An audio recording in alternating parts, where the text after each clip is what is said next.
3, 2, 1. Good morning, আপনারা সব কেমন আছেন? আমি অনেক অনেক ভালো আছি। এই গরমে একটু শরীরটা আশপাশ করছে, খুব গরম লাগছে। চারিদিকে যা গরম, এখন উষ্ণায়নের সময়, তাই একটু অসুবিধা হচ্ছে ভিডিও করতে, তবুও করলাম, তাই শেয়ার করলাম আপনাদের সাথে। যে হোমমেড তেহারি হচ্ছে, তার জন্য মাংসটাকে কষে নিলাম, দই দিয়ে ভিজিয়ে রেখেছিলাম।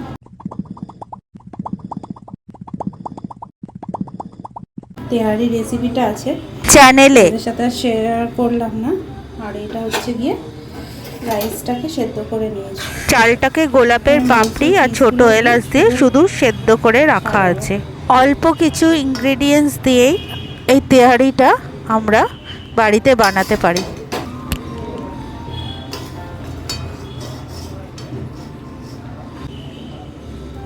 তাড়াতাড়িতে আমি রাইস কুকারে আজকে একটু তেহারিটা করলাম। তেহারিতে আমাদের যেরকম মাংসের ঝোলের যে আলু থাকে, মাংস থাকে, সেই মাংসের আলু আর মাংসটা সব কিছুই যায়। আর যায় এর উপরে থেকে যে তেলটা ওঠে, মাংসর যে কষানোর পর যে তেলটা ওঠে, সেই তেলটা আমরা এটার মধ্যে মিক্স করি। আর মিক্স করি কিছু মশলা, যেটা বিশেষত ঘরেই বানাই আমি। আর দুধে মেশানো জাফরান এটার সাথে মিক্স করা হয়। আর এই যে তেল মশলার এটা যাবে।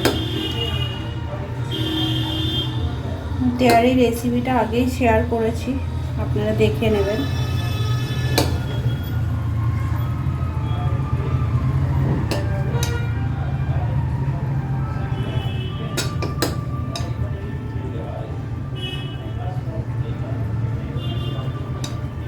এটা বাচ্চাদের জন্য বানালাম, মায়ের জন্য আবার চিকেন স্টু বানাবো।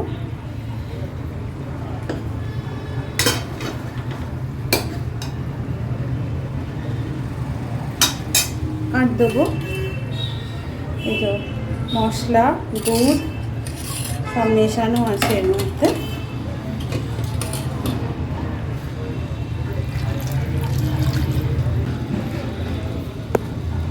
জাফরান আমাদের সব মেশানো আছে।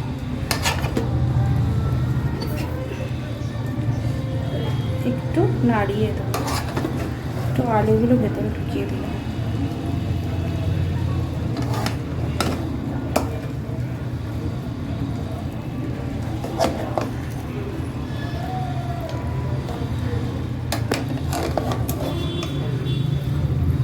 চালটা কিন্তু এখানে 80% কুক হয়ে গেছে, আর 20% কুক হওয়া বাকি। আমি যেটা সব মশলা সব কিছু মিশিয়ে দমে দেবো, ওই 20% কুক হবে। এখন 15 মিনিট টাইম লেগেছিল আমার এই 20% কুক হতে, আর সব মশলা সব কিছু মিশতে।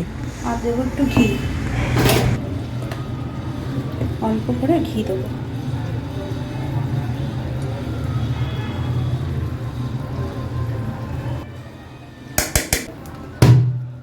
দিয়ে সিমে করে চালিয়ে দেবো এটা। এই যে এটা ওয়ার্মে আছে, ওয়ার্মেই থাকবে। সব মিশিয়ে দিয়েছি তেহারির সব জিনিস, ওয়ার্মে এটা আস্তে আস্তে হবে।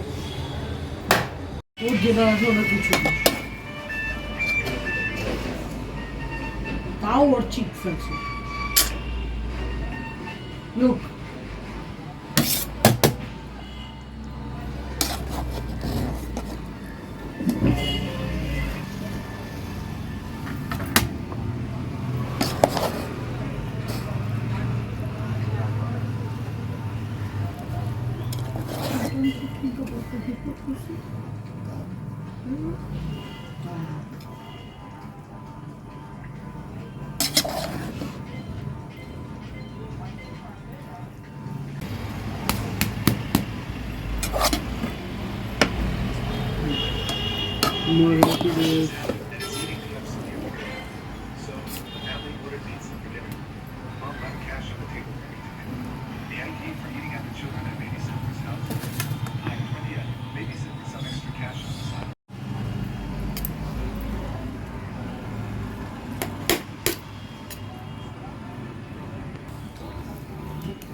জানো তো কিছু আসছে না মা, কিছু আসছে না। কেমন আছে? ভালো হয়েছে, হুম, ভালো হয়েছে। এগিয়ে বস। 3 hours later. এটা ব্রকলি চিকেন দেখি খেয়ে।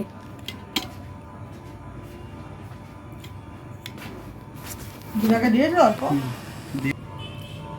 জীবনে ফার্স্ট খাচ্ছি ব্রকলি চিকেন।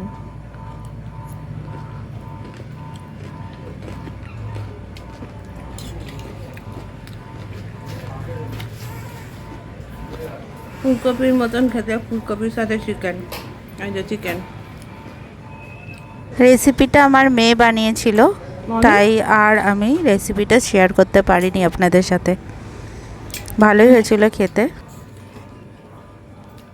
অনি হ্যাঁ, ব্রকলিতে ক্যালসিয়াম আছে, পটাশিয়াম আছে, ফোলেট আছে, আর অনেক অনেক ফাইবার আছে। তাই আমরা রাতে সেদিনকে এইটাই খেয়েছিলাম ডিনারে। The next day. এই যে আমাদের দাদু এসছে, আমার দাদু আমাদের বাড়িতে এসছে ঈদের পর দেখা করতে। এই যে এদিকে আছে, এদিকে খাওয়া দাওয়া করছি, এসে মোবাইলে অতিথি হয়ে গিয়েছি। মানে সেখান থেকে পবিত্র আসলাম, মনটা আমার পবিত্র হয়ে গেল।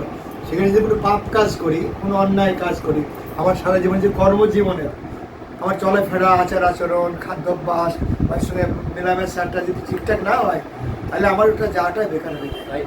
ফলে হজ করে এলে আমাকে অনেক রকম মানে কন্ট্রোল জীবন করতে হয়, ত্যাগ করতে পারে। অনেক ত্যাগ করতে হয়। সেই জন্য এগুলো ভেবে করতে আর হয়। এটা কখন হবে? এই জন্য সংসারে দিয়ে দিয়ে এগুলো চাপ থাকবে কমে না, গেলে কিছুটা ঠিক। থাকবে না, এই বলে, হ্যাঁ।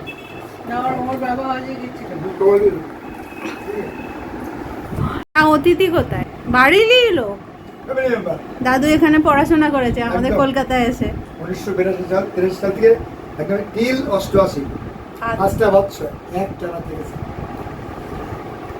মাঝে বেলুড়ি রামকৃষ্ণ মিশনে 8 মাস ছিলাম বিএডে, বাকিটা দাদুর বাড়িতেই থেকেছে। ফ্যামিলি খাওয়া পড়া এমনকি সমস্ত অনুষ্ঠান মজা হতো বলো আমাদের বড়দিনে, মজা মানে কি? আমাদের বড়দিনে বলো। হ্যাঁ, পল্টু বিল্টু এবং আমি কেউ ভাবতো না যে আলাদা কেউ, চিন্তাই মনে করতো সবাই। এরকম ভাবতো না যে আমি অন্য কেউ বা অন্য সম্পর্কের কেউ, ভাবতো এরা 3 ভাই জমজ মতো। এটা স্মৃতি, আর কি হবে? সেই জিনিস আর নেই লেখাটা। না না না, আমাদের সব আলাদা আলাদা, এখন আমাদের নিজেদের ভাই বোনরাই আলাদা হয়ে যে গেছে। যার নিজেদের পেশাগত দিক থেকে আমাদের জয়েন্ট ফ্যামিলি ছেড়ে আলাদা আলাদা থাকতে হয় ওই তাদের। যে আমাদের সব যখন বেড়াতে যায় তখন একসাথে সব। তখন ওই আমার ভাইপো রিকি, ওটা ওর বউ, ফ্যামিলি, বৌদি, আমার দাদা তো মারা গেছে। 2 hours later. পাকুলিকে নিয়ে একটু চুল কাটতে গেছিলাম, সেটাও শেয়ার করে দিলাম আপনাদের সাথে, ব্লগে যাতে থাকুক। বাড়ি খুব কাছে পার্লারটা ছিল, এখানে হেয়ার বিভিন্ন রকম কাটিং করা হয়। আমারও কুচকানো চুল যেহেতু, ওরা বলছিল ভালো করে কেটে দেবে, কিন্তু আমি কাটাইনি, কেন আমি বছরে একবারই চুল কাটাই, সেটা পুজোর আগে আমি কাটাবো, তাই এখন আর কাটালাম না। এখন আমি শুধু চুলটাকে বাড়াবো, লম্বা করব, আর তার ঘনত্ব বাড়াবো, যাতে চুলটা কাটলে সুন্দর লাগে তখন।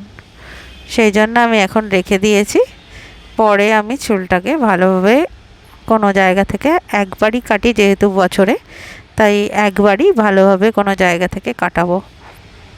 ধন্যবাদ, দেখতে থাকুন আর সাথে থাকুন আমার ব্লগটা। আজকে শুধু খাওয়া দাওয়ারই ব্লগ দিলাম, আর অন্য কিছু সেরকম ছিল না দেওয়ার মতন কিছু, সেরকম গরমের মধ্যে করতেও পারছিলাম না, তাই আর অন্য কিছু ব্লগে শেয়ার করতে পারলাম না। সঙ্গে থাকুন, আমার অন্যান্য ব্লগগুলো যখন আসবে মানডে আর থার্সডে, দেখতে থাকুন সেই ব্লগগুলো। ধন্যবাদ।